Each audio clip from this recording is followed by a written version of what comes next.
जो विगत 30 तारीख को घटना हुई थी, उस घटना को बड़ी संवेदनशीलता के साथ लिया गया। बड़ी दुखद और अनपेक्षित घटना थी।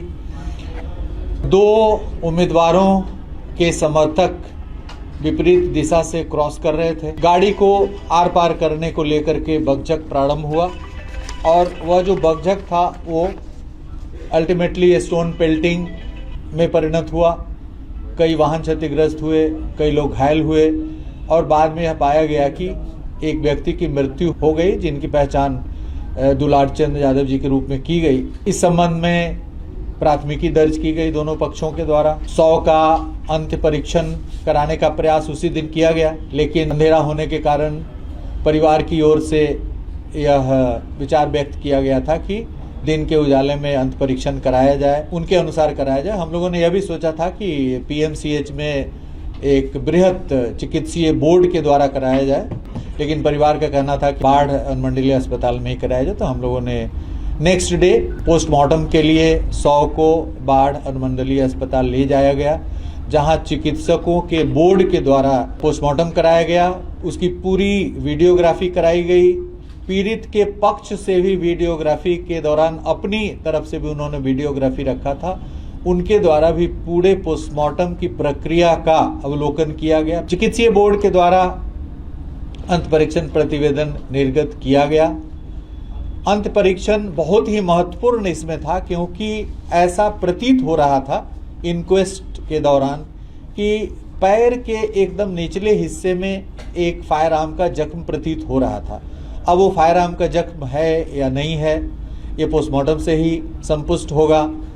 उसके बाद बदन पे कुछ निशान दिख रहे थे, लेकिन अन्य कोई वैसा जख्म बदन पे नहीं दिख रहा था स्पष्टतः, जिससे हम कह सकें कि इसके कारण मृत्यु हुई है।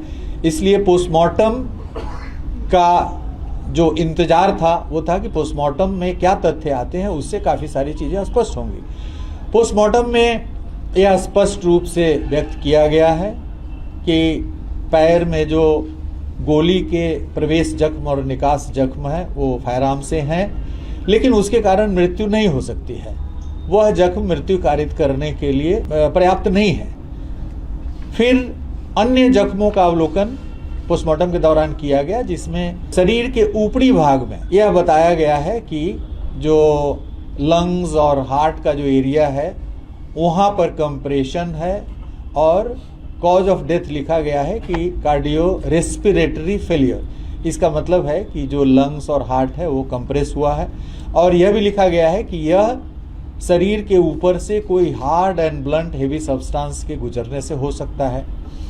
फिर सीआईडी की टीम, जो अभी डीआईजी सीआईडी जयंत जी हमारे सामने बैठे हैं, इनकी अध्यक्षता में सीआईडी की भी एक बड़ी सशक्त टीम, जिसमें ये स्वयं थे, एसपी क्राइम थे, डीवाईएसपी, फॉरेंसिक्स के बहुत सारे एक्सपर्ट्स को तुरंत भेजा गया था उसी दिन। आईजी कमिश्नर की टीम भी गई थी, संयुक्त जांच प्रतिवेदन भी समर्पित की थी, सीनियर एसपी भी गए थे। तो सभी बढ़िया पदाधिकारी वहाँ पर भ्रमण किए, समीक्षा की, अनुसंधान की, और जो पोस्टमार्टम निर्गत हुआ है उससे यह पता चला कि हार्ड एंड ब्लंट सब्सटेंस कोई हेवी इनके ऊपर से क्रॉस किया।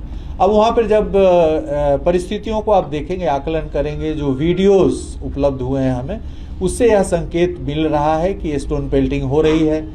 आमने सामने बकझक हुआ है गाड़ी को आर पार करने के लिए, उसके बाद बकझक में स्टोन पेल्टिंग हो रहा है।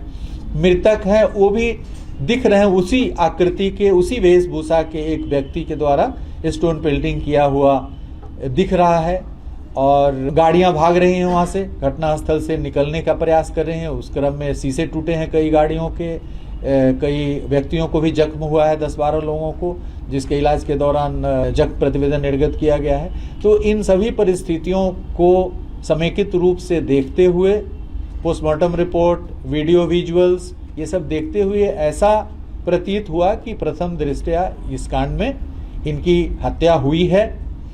अब गोली कौन चलाया, कब चला, वाहन जिस तरह से बड़ी तेजी से वहां से भागने की कोशिश कर रहे हैं और पत्थर जो चला रहे हैं वो भी कभी तेजी से आगे बढ़ रहे हैं, गिरते पड़ते बढ़ रहे हैं। तो इस स्थिति में यह संभव है कि वाहन के द्वारा इन पर वाहन चढ़ा दिया गया है, वाहन चढ़ा है। अब वो इंटेंशनल है या भागने के क्रम में एक्सीडेंटल है, ये सब अनुसंधान का विषय है। भविष्य में अनुसंधान यह बताएगा कि इन पर जिस कारण से इनकी मृत्यु हुई है पोस्टमार्टम में जो स्पष्ट किया गया, वह कारण इंटेंशनल है कि जानबूझ करके किसी ने इनके शरीर पे चढ़ाया है।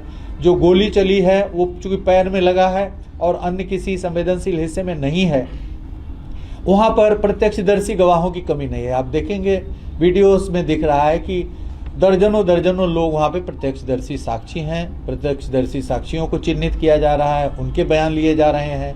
फॉरेंसिक की टीम घटनास्थल का पुनर्सृजन कर रही है। तो इन सभी बिंदुओं पर जो संकेत हमें मिले हैं उसके आधार पे और घटनास्थल पे अभियुक्त हैं जो गिरफ्तार हुए हैं उम्मीदवार, उनकी उपस्थिति थी, उनके नेतृत्व में ही उनका पूरा दल आगे बढ़ रहा था। जन सुराज का दल भी सामने से जो वहाँ के उम्मीदवार हैं उनके नेतृत्व में आ रहा था। तो दोनों तरफ से कांड प्रतिकांड दर्ज किया गया है। दोनों ही कांडों में कार्रवाई होगी, क्योंकि जो दूसरा भी कांड है जिसमें काफ़ी क्षति हुई है, काफ़ी जख्मी हुए हैं और दिख रहा है कि स्टोन पेल्टिंग कर रहे हैं और स्पष्ट दिख रहा है कि वो कौन है, तो उस कांड में भी काफ़ी गंभीरता के साथ गिरफ्तारियां होंगी। अभी तक 80 से अधिक गिरफ्तारियां हुई है और अनुसंधान अभी जारी है। अभी इस चरण में स्पष्ट रूप से नहीं कहा जा सकता है, हर आयाम अभी स्पष्ट नहीं हुआ है। सभी आयामों को उद्घाटित किया जाएगा इस कांड के अनुसंधान के सिलसिले में। जिला पुलिस और सीआईडी संयुक्त रूप से एक सशक्त टीम के तौर पे वहाँ पे कार्य कर रही है। अभी हमारी प्राथमिकता है 6 तारीख को जो चुनाव है उसको संपन्न कराना। उसके बाद इस कांड में और भी जो अनुद्घाटित पहलू है उसको उद्घाटित किया जाएगा, साक्ष्य संकलित किए जाएंगे। हमारा एक और अनुरोध होगा जन सामान्य से कि इस घटना को लेकर के किसी भी प्रकार के जातीय विद्वेष या इस तरह के उन्माद की स्थिति ना क्रिएट करें। किसी भी प्रकार के बयान से बचें। चूँकि सामाजिक समरसता कायम करना, शांतिपूर्ण माहौल में चुनाव संपन्न कराना प्रजातंत्र की एक बहुत बड़ी एक उपलब्धि होगी।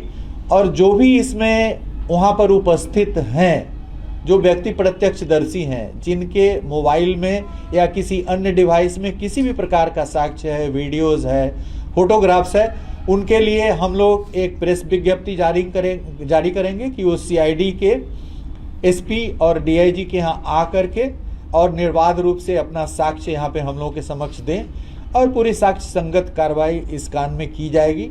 किसी भी प्रकार के पक्षपात और किसी का कोई स्कोप नहीं। हम लोग शुरू से ही पूरा यह सुनिश्चित कर रहे हैं कि निष्पक्ष रूप से और साक्ष्य के आधार पर कार्रवाई हो। अभी जो गिरफ्तारी हुई है, चूंकि नेम्ड एक्यूज थे, वहां पर उपस्थित थे। का एक तरह से जो आप देख रहे हैं कि राइटिंग का मॉब था, तो राइटिंग मॉब में कौन आदमी क्या कर रहा है इसकी सामूहिक जिम्मेवारी होती है, कॉमन ऑब्जेक्ट होता है। तो वहां पर उपस्थिति थी, नेम्ड था और इलेक्शन कमीशन के द्वारा पल पल की सूचना ली जा रही है, स्थिति की जानकारी ली जा रही है। और इस घटना के संबंध में आपने देखा होगा कि 2 थानेदार सस्पेंड हुए हैं, एक डीएसपी निलंबित हुए हैं, एक डीएसपी का ट्रांसफर हुआ है, रूरल एसपी का ट्रांसफर हुआ है। तो इसको राज्य सरकार, पुलिस हेडक्वार्टर और चुनाव आयोग काफ़ी गंभीरता से इस घटना को लिया है और अपेक्षा यह है कि शांतिपूर्ण ढंग से, निष्पक्ष ढंग से चुनाव हो और पुलिस निष्पक्ष ढंग से इस घटना की जांच कर रही है, सभी पहलुओं के पर जांच कर रही है और यह जांच जारी रहेगा। अन्य अभियुक्त हैं उनके विरुद्ध भी लगातार छापामारी की जा रही है, जो इसमें नेम्ड हैं और जो अननेम्ड भी हैं, जिनके बारे में जानकारी मिल रही है कि सिर्फ 5 आदमी को नेम किया गया है, दोनों तरफ से 5-5 व्यक्तियों को। लेकिन जो इस तरफ से भी केस हुआ उसमें 5 ही आदमी नहीं है, वो स्टोन पेल्टिंग में और क्षतिग्रस्त करने में सैकड़ों आदमी है। तो 5-5 आदमी पे कांड दर्ज किया गया है। जिसके खिलाफ एविडेंस आएगा किसी को नहीं बख्शा जाएगा और सभी की गिरफ्तारियां होगी, चाहे वो कोई भी हो। कानून को जिसने भी हाथ में लेने का प्रयास किया है और भविष्य में करेगा, उसको कानून बख्शेगी नहीं। आज न कल उनको कानून के शिकंजों में आना पड़ेगा।